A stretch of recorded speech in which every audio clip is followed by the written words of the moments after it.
I'm making a video response to Atisha's last comment because he's taken what I've said and ran with implications that I've never stated.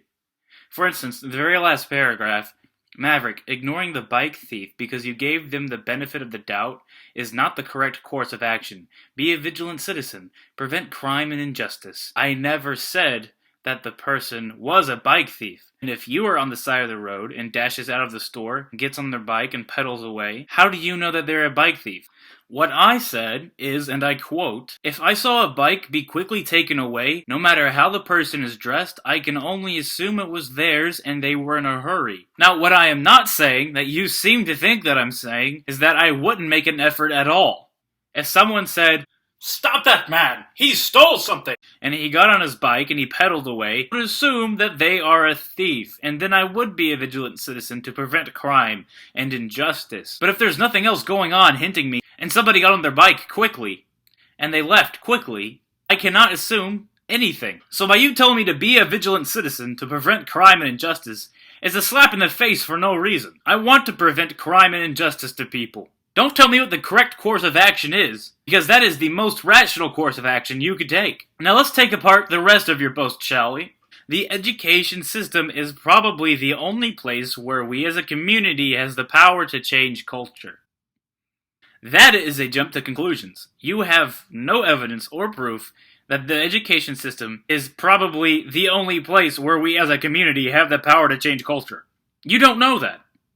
No one's done the research here to find out if it is. Now, what I think you're saying is that children are the future, and if we plant fruitful thoughts, they will grow to be tolerant and less ignorant, and our society will benefit in the future. And I think you're correct. But it's not the only place. Then you go on to say, do you know how many people in the USA know about religious other than Christianity? Now, I don't know how many people in the USA know about religions other than Christianity or Hinduism or Islam. No, I don't. Do you? A worldview is very important.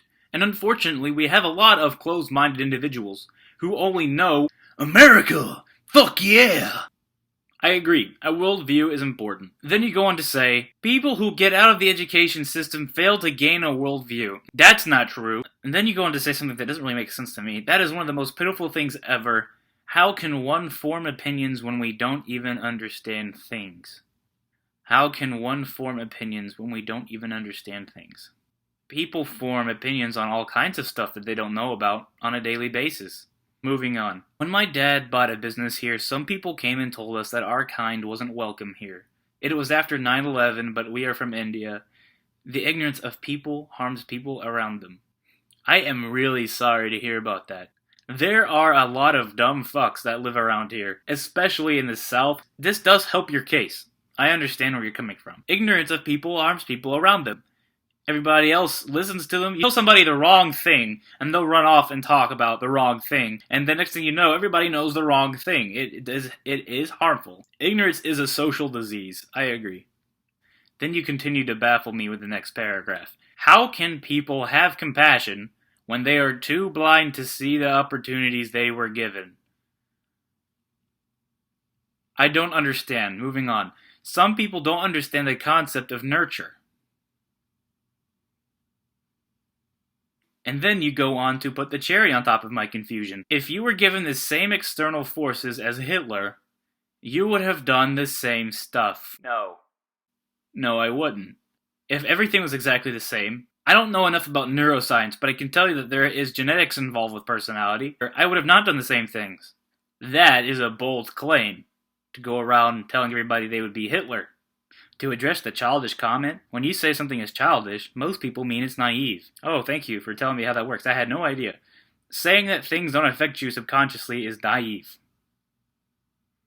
I didn't say that.